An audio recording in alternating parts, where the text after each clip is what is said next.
Millionaire comes home earlier than expected and almost faints at what he sees.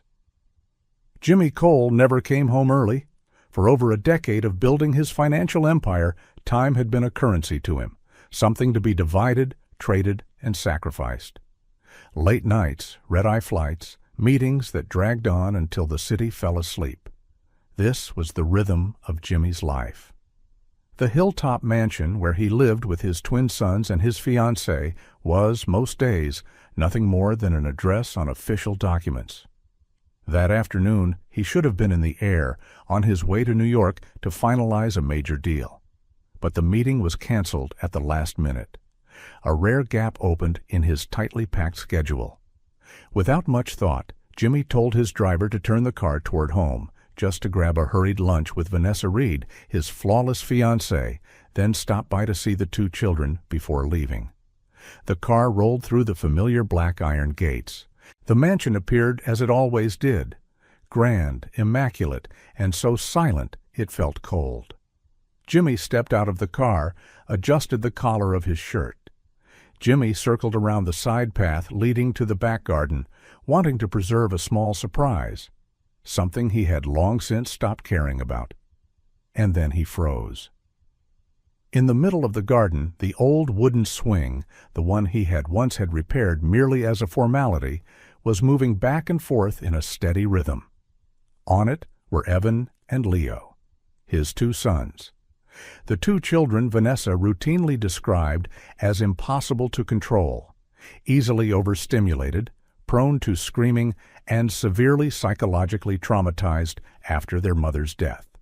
Children who, according to her, would spiral into panic without constant, strict supervision. But the scene before Jimmy was the complete opposite. The swing soared up and fell back in a gentle rhythm. Two small bodies leaned backward, bursts of laughter spilling out, clear, unguarded, as if this place had never known pain. No screaming, no panic, only pure, unfiltered joy. Behind the swing stood a young woman in a simple uniform, a faded blue dress, a white apron. She ran from one side to the other, pushing Evan higher, then quickly circling around to push Leo, making silly sounds that had both children laughing until they were nearly out of breath.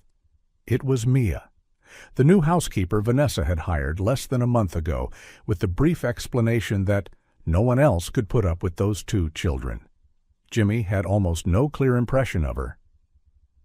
In his memory, Mia always appeared quietly in her plain uniform, moving lightly as if afraid of being a disturbance, her eyes often dropping away whenever he entered a room. Vanessa spoke of her with thinly veiled contempt. The new maid, quiet, crude, useful only because she was cheap and willing to work hard. But the woman before Jimmy now was not crude at all. Mia bent down to Evan's eye level as the swing slowed. She said something very softly. Jimmy couldn't hear it, but Evan burst into laughter, nodding again and again, then deliberately pushed off with his legs to swing higher. Leo leaned back, stretching his arms wide, as if trying to touch the sky. Jimmy clenched his hand without realizing it. A faint fragment of memory surfaced in his mind. The image of the two boys long ago, before their mother died, laughing just like this. Then the image vanished, replaced by silent evenings, closed bedroom doors, and Vanessa sighing as she said that today had been another very bad day for the children. Jimmy stepped back, retreating fully behind the trunk of a large tree. He did not want to be seen, not out of fear, but because some instinct warned him that if he appeared now, what he was witnessing would disappear. Jimmy remained still behind the tree, but his gaze was no longer fixed on the swing. It shifted to the woman standing between the two children. Mia? She stopped when Evan slipped off the seat, his knee scraping hard against the ground. Jimmy held his breath on instinct, bracing himself for the crying he had been told about again and again, hundreds of times over. But it didn't come. Evan merely winced slightly, his lips pressed into a thin line. No screaming, no panic. Mia knelt down at once, unhurried, unalarmed. She blew gently on the scrape as if performing a familiar ritual, then bent down and planted an exaggerated kiss on the boy's knee.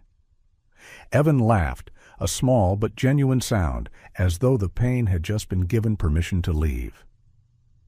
"All done," Mia said, her voice low and warm. "So brave." Leo immediately rushed in, wrapping his arms around her neck, as if to make sure that the magic worked for him too. Mia smiled and opened her arms, pulling both children into an embrace, her hair tousled by sweat and the late afternoon breeze. Jimmy felt a tight ache seize his chest. Vanessa had said the children couldn't tolerate physical closeness. That hug sent them into distress. That comforting them only made everything worse. Yet before Jimmy's eyes, the two boys were burrowing into Mia, like small creatures who had found the only shelter they truly trusted. Then something happened that truly stunned Jimmy. "Push us higher, Mia," Leo said, his voice clear and complete. Jimmy closed his eyes for a brief moment. Just a week earlier, Vanessa had said Leo showed signs of delayed language development, that the boy might need special therapy, perhaps even early boarding school. But the child before him was not stuttering, not hesitating. His voice was bright and steady. Mia answered at once without surprise, as if she had heard it 100 times. "Higher still. All right. We're about to touch the clouds." Jimmy opened his eyes. There was a natural familiarity in the way Mia spoke, in how she adjusted the rhythm of the swing to each burst of laughter, each breath the boys took. She did not give orders. She did not control. She listened, and the children responded. The atmosphere in the garden suddenly sank, as if someone had just turned down the volume of the world. Mia faltered in the middle of a breath. Her smile vanished. Her body tensed on reflex, like a small animal that had just caught the scent of danger. She straightened too quickly, her hands hastily pulling her apron back into place. The movements were clumsy, rushed, completely unlike the ease she had shown just seconds earlier. Jimmy didn't yet understand what had happened until a sound came from behind, the steady click of high heels on the stone path, sharp and dry, unhurried, yet carrying a familiar sense of domination. A voice spoke before its owner appeared. How interesting. Vanessa's voice was cold and flat, as though she were observing a failed experiment. Jimmy held his breath. He pressed himself closer to the tree, his hands tightening around the rough bark. Vanessa stepped into the sunlight, her light-colored silk dress so perfect it bore not a single crease, sunglasses hiding her eyes. She did not look around. She was certain she controlled the entire space. The children reacted at once. Evan and Leo stepped back, almost in unison, their small bodies pressing close against Mia's legs. "What do you think you're doing?" Vanessa asked, her voice thin and sharp, freshly honed. "I pay you to clean, not to play pretend mother." Jimmy clenched his jaw. Mia lowered her head on instinct, her hands tightening against her apron. "I've finished the upstairs, ma'am. The boys were sad, so I thought a few minutes outside." "A few minutes?" Vanessa let out a soft laugh, completely devoid of humor. "You think you get to decide that?" She stepped closer. The boys retreated fully behind Mia. Leo clutched her dress, his small fingers turning white from the force of his grip. "Come here," Vanessa ordered, snapping her fingers at the children as if calling an animal. "Now." No one moved. A flash of fury crossed Vanessa's face, brief but enough for Jimmy to catch it. She lunged forward, grabbing Leo's arm and yanking him hard. The boy stumbled, breaking into tears from fear more than pain. Mia stepped forward immediately, placing herself between them. "Please don't pull him like that," Mia said, her voice trembling but firm. "You'll hurt his shoulder." Vanessa spun around. Her jaw tightened. "What did you just say?" "You have no right," Vanessa cut her off. "You're overstepping your position." She raised her hand, the movement quick and practiced, not a sudden outburst, but a habit repeated often enough to require no thought. "Get out of here," Vanessa said. "Now, before I make you regret forgetting who you are." In that moment, Jimmy felt something shatter inside his chest. The woman he was about to marry was not a victim of pressure. She was the one who created fear. And the woman standing there trembling before her, the one he had once considered nothing more than a name that could be crossed off the payroll, was using her own body to shield his children. Jimmy did not step forward. Not yet. He knew the script too well. If he appeared right now, Vanessa would change her tone. She would cry. She would say she had been misunderstood, that she was only trying to maintain order, that the stress of the wedding had exhausted her. No, he needed more than a moment of eruption. He needed the truth to choke itself. Jimmy drew in a deep breath, keeping himself in the shadows, his eyes never leaving even the smallest movement in the garden, as if he were studying a business partner before signing a contract of destruction. Jimmy drew a deep breath. In a split second, he gathered all his emotions and locked them behind the familiar mask. "Vanessa?" he spoke, his voice even, calm to the point of cold. "What's going on?" The shift was almost instantaneous. Vanessa whirled around. In less than a second, her face slid from anger into flawless radiance, as if a switch had been flipped. She released Leo, turned, and rushed toward Jimmy with her arms wide open. "Oh my God, you're back already?" she exclaimed, her voice pitched high with delight. "I didn't expect you home this early." She leaned in to kiss him, but Jimmy tilted his head slightly, letting the kiss land only lightly on his cheek. "Thank goodness you're here," Vanessa continued, clinging to his arm like a lifeline. "I'm dealing with something really bad. The new housekeeper has completely crossed the line." Jimmy did not respond. His gaze slipped past Vanessa's shoulder. Mia was kneeling on the grass, holding Evan and Leo tightly. Her face was drained of color, her lips pressed together to keep from breaking into tears. When their eyes met, Jimmy held her gaze longer than necessary, not as an employer, but as someone sending a signal. "Don't panic." But Mia immediately lowered her head. She was used to words being meaningless in the face of power in this house. Vanessa tightened her arms around his neck, resting her forehead against his chest, trembling in a carefully calculated way.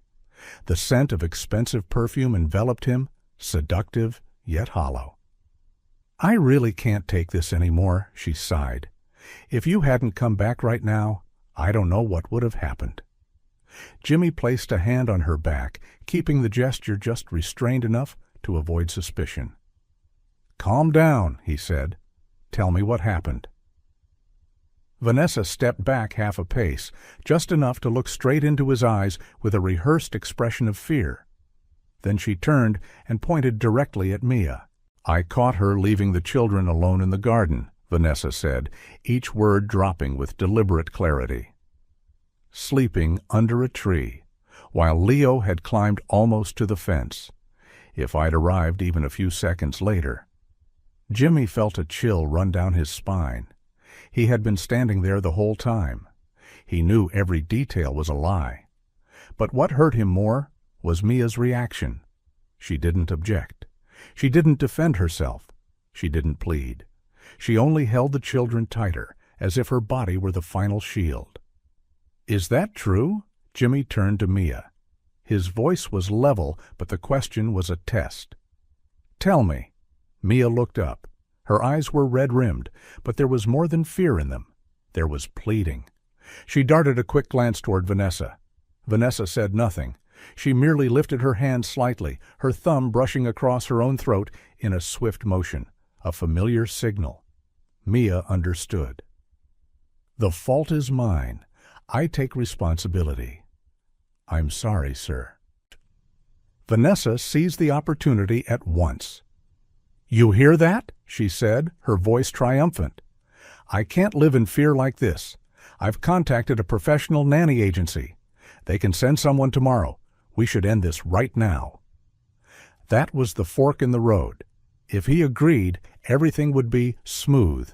and his children would lose the only person who was truly protecting them. If he opposed her outright, Vanessa would grow suspicious.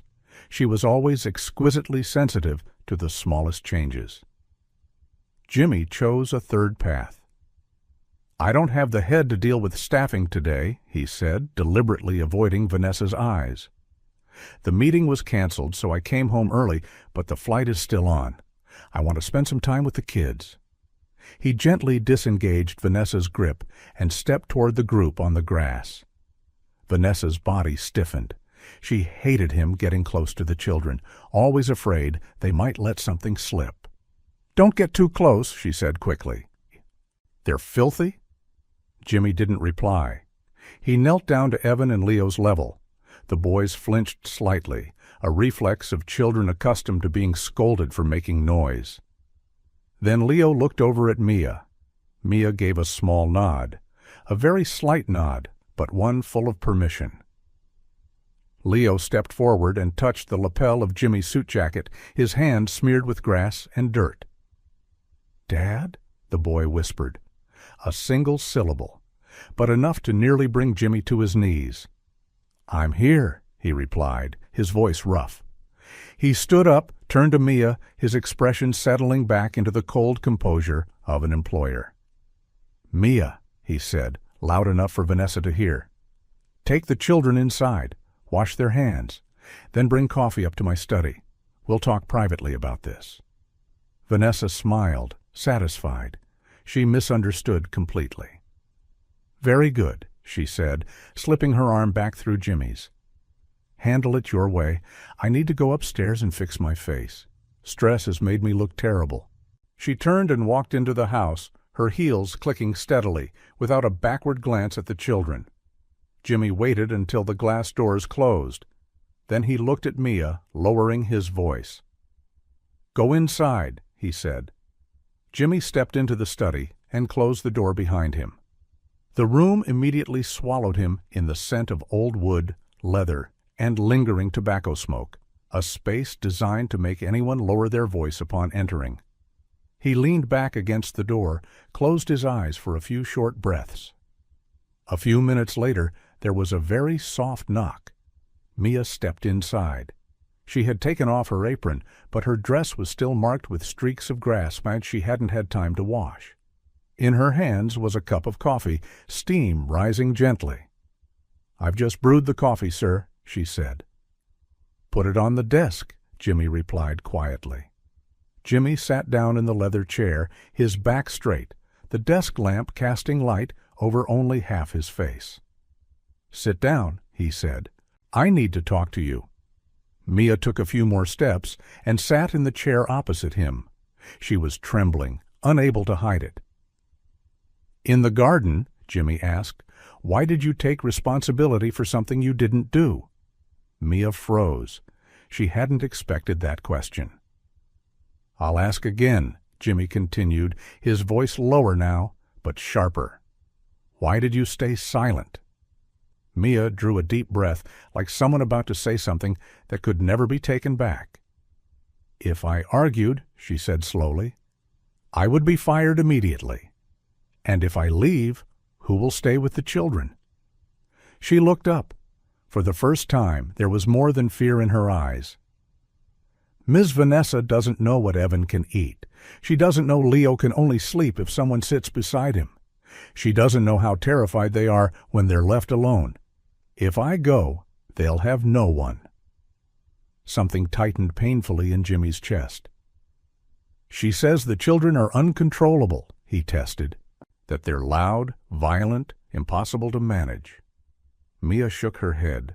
A sad smile flickered across her lips. "They're not hard to manage," she said. "They're just hurting." She paused, glancing toward the door as if afraid her words might slip beyond the room. "And they're very scared." Jimmy stood up. "Scared of what?" Mia lowered her voice to almost a whisper. "When you're not home, everything changes. The children aren't allowed to leave their room. They're not allowed to make noise. If they cry," she swallowed. "She locks them in the storage closet, says it's to help them calm down." The sound of Jimmy's hand slamming onto the desk cracked sharply through the room. "Why didn't you tell me sooner?" he asked, this time no longer interrogating. Mia met his gaze. "Would you have believed me?" she asked quietly. "She's about to become your wife, and I'm just an employee. Who would you have listened to?" Jimmy didn't answer. He sank back into his chair, as if all the strength had been drained from him. She was right. If Mia had come to him with these words a few weeks earlier, he would have dismissed them as slander. Vanessa had built her flawless image for too long, and he had chosen not to look too closely. He lifted his head. "You may go now," he said slowly, "and thank you for taking care of my children." That evening's dinner went on as usual. Vanessa talked about an exhausting day, complaining about Mia's clumsiness and the children's difficult behavior. Jimmy sat across from her, nodding at the right moments, asking questions that showed just enough concern. Nothing in his expression revealed the storm raging inside him. "When are you leaving?" Vanessa asked when he mentioned his early morning flight the next day. "Tomorrow morning," Jimmy replied evenly. 3 days. New York." Vanessa appeared understanding, but her eyes flickered with something. Very quick, very faint. Jimmy noted it and said nothing more. That night, when the entire mansion had sunk into silence, Jimmy stepped into his study and closed the door. He opened a drawer he rarely used, one that held the internal security system he had once installed for business-related concerns. Hidden cameras, audio, cloud storage. He activated everything. The next morning, Jimmy said a hurried goodbye to his children, just as the image of a busy father they had grown used to. Evan and Leo did not hug him. They stood beside Mia, their eyes following her every movement more than their father's. Before stepping into the car, Jimmy paused for a brief moment. His gaze met Mia's. No words were spoken, but something passed between them, clear and unmistakable. A silent message, a promise not yet spoken aloud. Mia lowered her head as usual, but this time, when Jimmy turned away, she lifted her eyes. Her look was no longer only the resignation of a housekeeper. It held worry and a quiet resolve. The car rolled out through the mansion gates, but Jimmy Cole did not leave the city. He instructed the driver to stop beneath the shade of a large tree near the house, and from the back seat of the car he opened his tablet. Images from the cameras appeared, divided into multiple small frames. The living room, the hallway, the staircase, the back door. His house lay exposed and silent on the screen. Jimmy leaned back against the seat, his heartbeat slow, but heavy. If what he suspected was true, then within a few hours, Vanessa would stop pretending. And this time, the truth would have nowhere to hide. Through the phone screen mounted on the dashboard, he saw Vanessa standing by the glass doors for a few more moments, as if to be certain the car was completely out of sight. When the silence confirmed it, her entire body loosened, not into relief, but into something twisted. The elegant shell cracked. Vanessa burst out laughing, the sound sharp and dry, nothing like the voice she used in front of him. She kicked her high heels aside, sending them crashing into the wall with a heavy thud, leaving a long scratch across the flawless paint. "Finally free," she said loudly, throwing her arms up as if she had just won a hand of cards. God, playing the understanding woman is absolutely exhausting. Vanessa pulled out her phone, not bothering to lower her voice. The camera captured every word clearly as she walked through the living room and poured herself a drink from his own crystal decanter. She tipped her head back and took a long drink. "Bring the paperwork and the school transfer files. I don't want to wait any longer." On the other end of the line, the man chuckled and said something that made Vanessa laugh along with him. "No need to worry. While he's in the air, I'll take them away." Vanessa ended the call and turned toward the staircase. "Mia!" she called loudly. "Bring the children down here." Jimmy quickly switched to the hallway camera upstairs. Mia stepped out of the children's room, closing the door behind her with an instinctive motion, as if to shield them from something. She stood at the railing, her hands clenched tightly.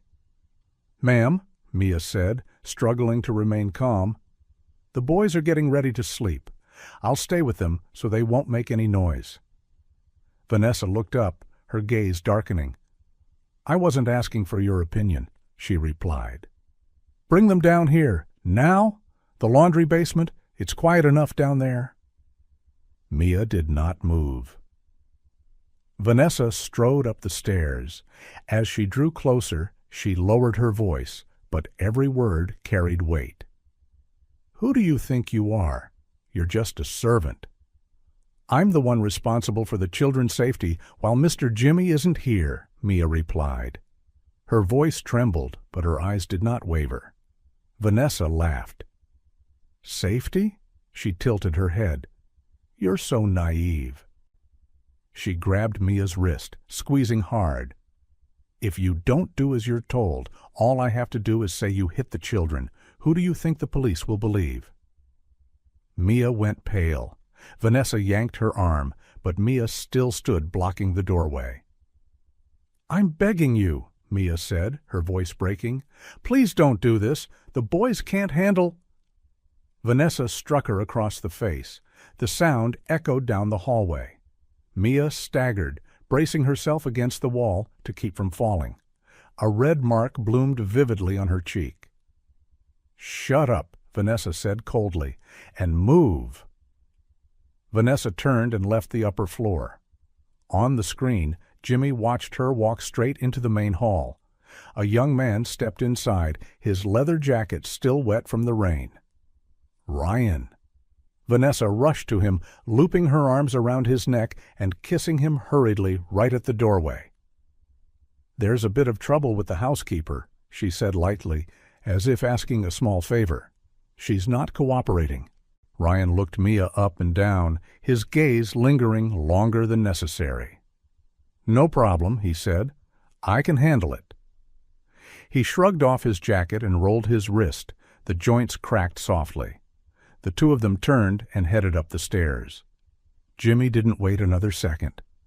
"Mark," he said, his voice dropping to ice, "start the car. We need to get back to the house immediately." The armored sedan's engine roared to life, tearing through the rain. Jimmy set the device down. He didn't need to keep watching. This was no longer surveillance. This was intervention. The trap had revealed everything, too clearly, too quickly, and every second that passed could be paid for in blood. As the car sped toward the mansion, only one image remained in Jimmy's mind. Mia, small, alone, standing in front of the children's room door, using her own body as the final line between his children and the evil closing in. His jaw tightened. He had to get there in time. Mia stood with her back pressed against the white door of the children's bedroom. The house that had once been silent now seemed to hold its breath. Rain tapped softly against the windows, matching the frantic rhythm in her chest. Behind the door, Evan and Leo weren't crying out loud. They had learned that silence was sometimes the only way to survive. Ryan stepped forward. He was nearly a head taller than Mia. The heavy scent of cologne mixed with alcohol and tobacco made her stomach churn. He looked at her the way one looks at an inconvenience, not a human being. "Move," he said, his voice low and lazy. "You don't want to make this difficult." Mia didn't answer. Her hands trembled, but her feet stayed planted. She thought of the afternoon in the garden, of the boys' laughter, of the way Leo clutched her skirt as if it were his lifeline. If she fell now, all of it would disappear. Ryan lost patience. He reached out, grabbed Mia by the shoulder, and shoved her aside. Her back slammed into the opposite wall. Pain exploded along her ribs, stealing her breath for a moment. But as soon as her body hit the floor, Mia pushed herself back up. "You're not going in there," she said, her voice hoarse with pain. "They didn't do anything wrong," Ryan sneered. He kicked her hard in the side. The blow wasn't meant to break bones, but it landed deep enough to fold her in half, her breath shattering in her throat. From inside the room, a cry burst out. "Mia!" Evan called, his voice breaking. The sound pulled her back. Ignoring the pain, Mia lunged forward, wrapping both arms around Ryan's leg just as he reached for the door handle. She clung to him like an anchor, throwing her full weight down, her fingers digging into his pants. "You'll have to go through me first," she said, tears spilling down her face, her voice no longer shaking.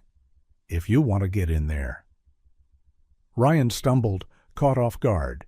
He cursed, trying to shake her loose. Another kick landed. Mia groaned, but she didn't let go. Vanessa stood a few steps away, arms crossed, her eyes bright with fury and a twisted kind of pleasure. "That's enough," she said. "Drag her away. I'm tired of this." Ryan shoved hard. Mia was thrown aside, her head striking the floor. For an instant, everything blurred.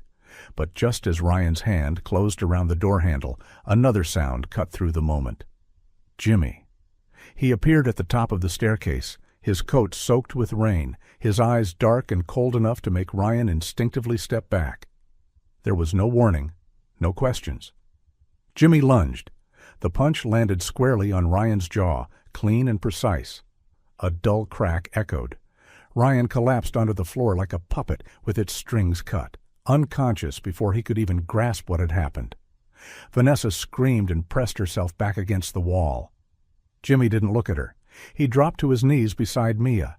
His hands, still trembling with adrenaline, touched her shoulders carefully, as if afraid that even a little more force might shatter her. "Are you hurt?" he asked, his voice rough. Mia nodded weakly. "The children, they're still safe." He turned toward the door of the children's room and pushed it open slightly. Inside, Evan and Leo were curled up beneath the bed, their small bodies pressed tightly together, trembling like young animals driven into a dark corner. When they saw Jimmy, they didn't rush out. Their eyes slid past him, searching for someone else. Only when Mia appeared behind him, standing whole and upright in the doorway, did the boys spring to their feet. They ran to her, clinging to her legs, their sobs bursting out, broken, choking cries. Jimmy stood motionless. His children were holding on to the woman who had just used her own body to shield them. And he, their father, had arrived last. For the first time there was no jealousy in his chest, only a gratitude so heavy it was almost painful, and a debt no contract could ever repay. He closed the children's room door, carefully, almost tenderly, so they wouldn't have to see the image of the man lying motionless in the hallway. Then Jimmy turned back. After the storm, the silence was more terrifying than any screaming. The second-floor corridor held only Vanessa's ragged breathing, the distant sound of rain drifting up from below, and Ryan lying unconscious on the expensive carpet like an undeniable mistake. Jimmy walked toward Vanessa. "Jimmy, please." Her voice fractured. "It's not what you think." She swallowed hard, then hurriedly stitched together a familiar story, the kind that had saved her time and again. "He broke in," Vanessa said quickly, pointing at Ryan. "I was terrified. He threatened the children. I was just trying to stop him. And Mia? She let him into the house. She's involved." Jimmy stopped at a distance just far enough that he couldn't touch her. He looked at Vanessa the way a doctor studies a specimen, not with rage, not with emotion, but with cold curiosity. "Is that so?" he asked quietly. "Mia is an accomplice?" "Yes." Vanessa clung to the word like a final lifeline. "When I got there, they were together. They were going to take the children. I had to act." Jimmy took out his phone. "I recorded everything," he said evenly, clearly. "From the moment I left the gate." Vanessa froze. "Cameras, audio, everything," Jimmy continued. "You called him here. You threatened Mia. You ordered the children locked away." "You spied on me?" Vanessa screamed, her voice turning vicious. "That's sick. You're sick." Jimmy looked at her as if she were a stranger.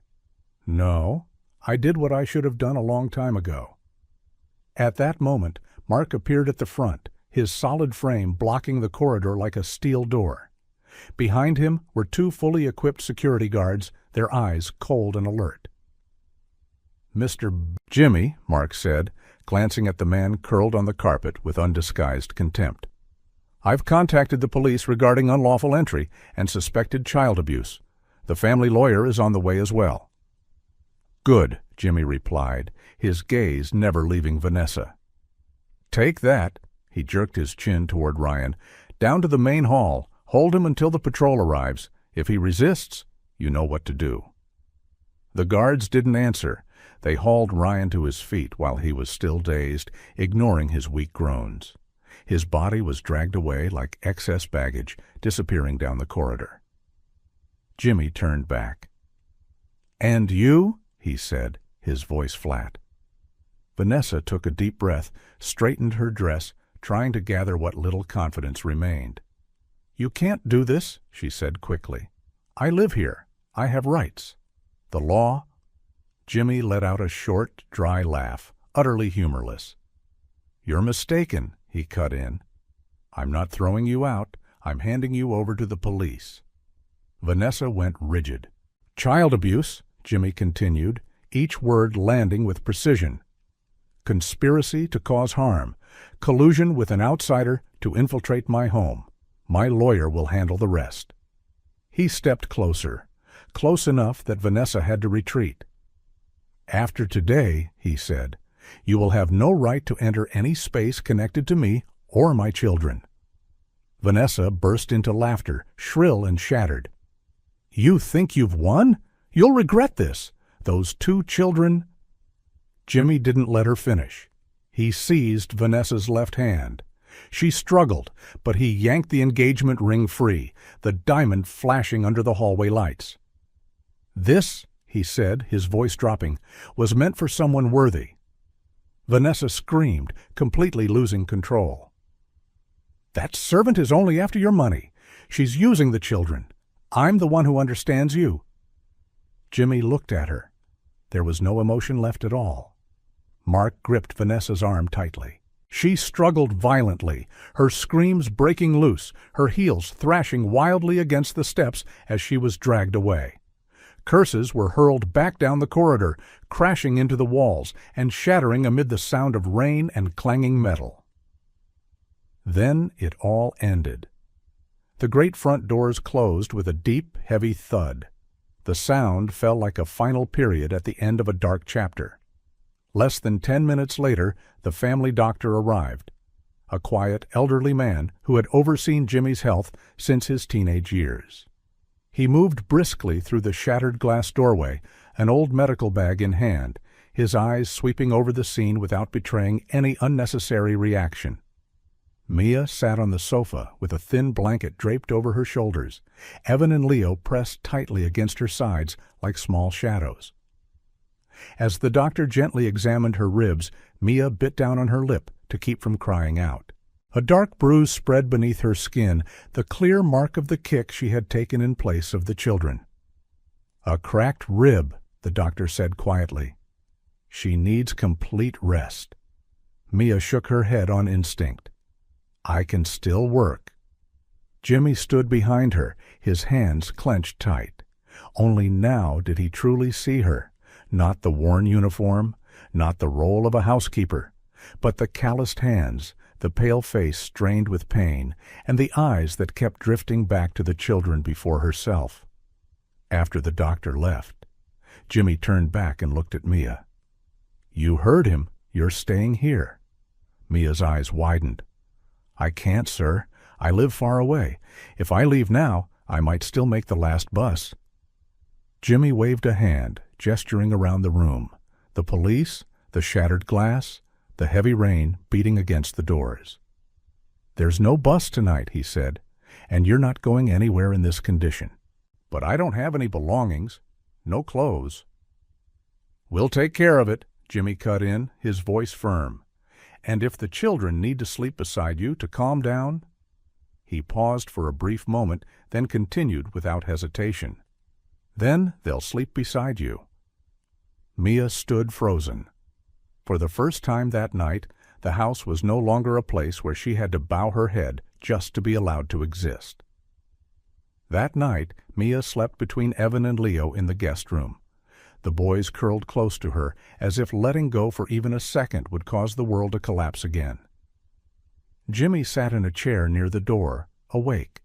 He watched them in silence, knowing he had arrived too late, but still in time to stay. No grand promises were spoken, no future was carefully drawn, only a father choosing to remain with his children, and a woman, bound by no blood, who had kept their hearts intact. It wasn't an ending. It was a beginning. After the incident, nothing became peaceful overnight. But for the first time, things began moving in the right direction. Elena received careful medical care. The injuries on her body healed little by little, slowly, steadily, much like the fear inside the two children was peeled away layer by layer, without haste, without force. There were nights when they still woke in panic, days when they fell into long, unsettling silences. But this time, no one turned away. In the midst of it all, Alejandro discovered a truth that left him speechless.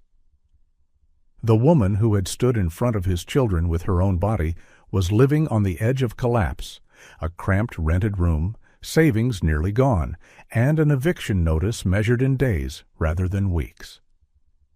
He didn't tell her. Quietly, Alejandro bought the entire building where Elena had been living.